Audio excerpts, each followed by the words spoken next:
Selamat pagi, Buder, Bapak Ibu guru, Bapak Ibu karyawan, Bapak Ibu orang tua murid dan wali murid, dan anak-anak yang terkasih berkah dalam. Hari ini Selasa 15 September 2020. Renungan PKSN saya ambil dari Injil Yohanes 19 ayat 25 sampai dengan 27. Dan dekat salib Yesus berdiri ibunya dan saudara ibunya, Maria istri Klopas dan Maria Magdalena. Ketika Yesus melihat ibunya dan murid yang dikasihinya di sampingnya, berkatalah ia kepada ibunya, "Ibu, inilah anakmu."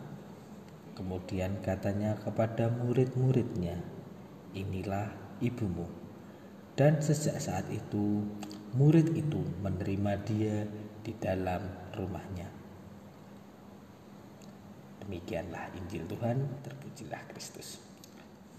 Ada satu ayat yang menarik untuk kita baca lagi di ayat ke-26. Ketika Yesus melihat ibunya dan muridnya yang dikasihinya di sampingnya, berkatalah ia kepada ibunya, "Ibu, inilah anakmu." Yesus menganggap bahwa Bunda Maria tidak hanya memiliki Yesus sebagai putranya, tapi Bunda Maria memiliki anak-anak yang lain yang disebut dengan murid atau rasul-rasul Yesus.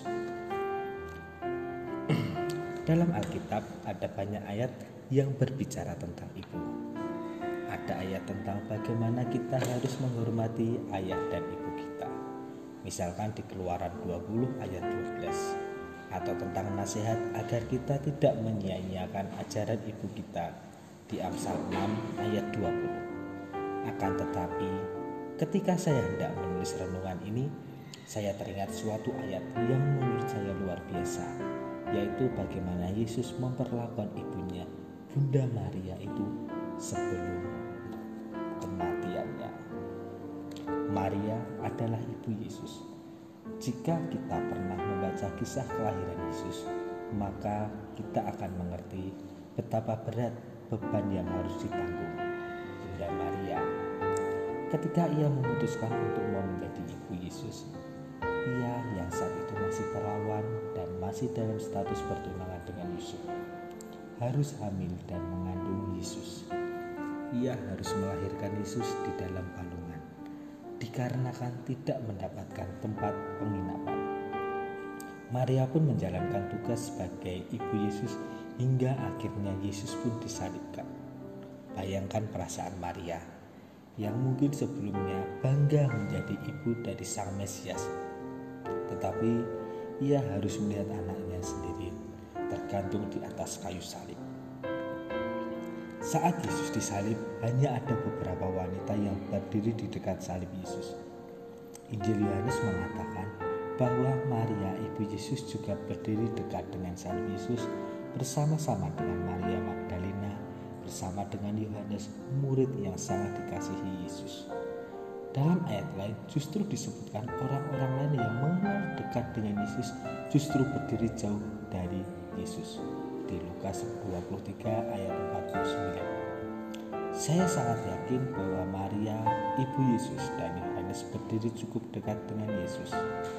Karena jika tidak, maka suara Yesus tidak akan dapat didengar dengan jelas.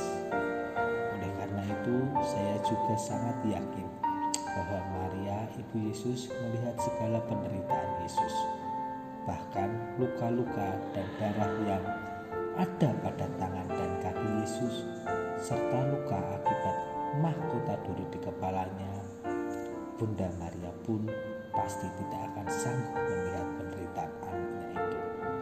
Tetapi karena ia tahu bahwa Yesus memang harus mati, maka ia pun menahan segala sesuatunya. Yesus tahu apa yang ada di pikiran Maria saat itu. Yesus tahu bahwa secara manusiawi ia mungkin sudah tidak dapat lagi membantu ibunya, karena ia memang harus mati demi menyelamatkan manusia.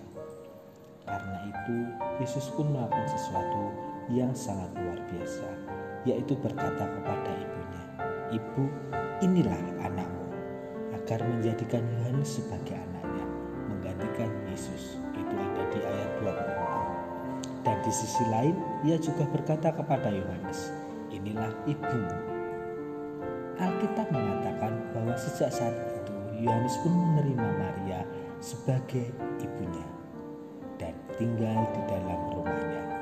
Dengan kata lain, sejak saat itu Maria menjadikan ibu juga bagi Yohanes, dan Yohanes pun menjadikan Maria sebagai ibunya. Yesus tahu bahwa hidupnya di dunia sangatlah singkat. Yesus tahu bahwa ia tidak mungkin bisa merawat ibunya di masa tua sebagai manusia lainnya.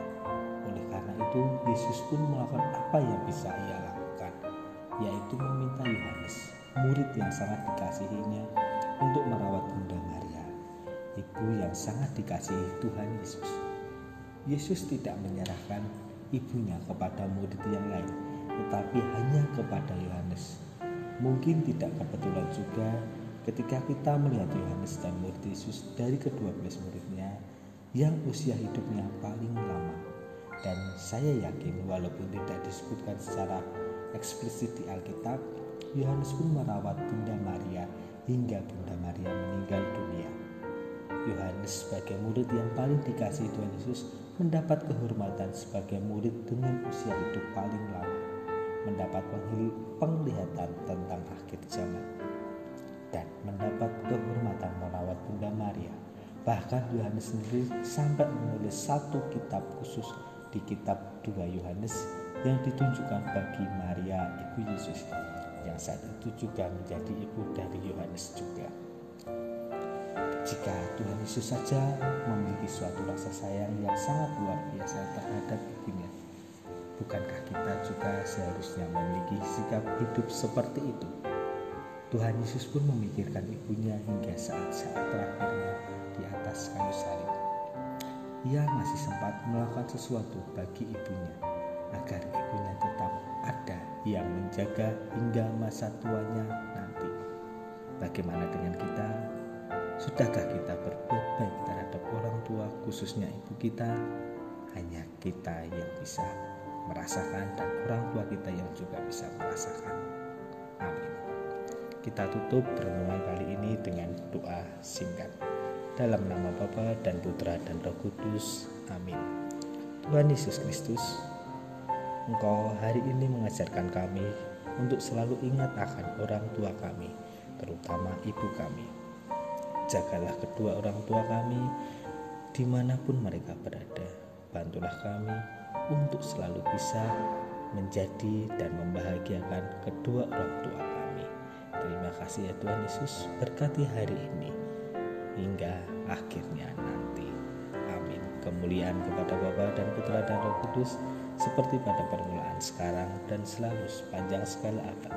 Terpujilah nama Yesus, Maria, dan Santo Yosef, untuk selama-lamanya. Amin. Dalam nama Bapa dan Putra dan Roh Kudus. Amin.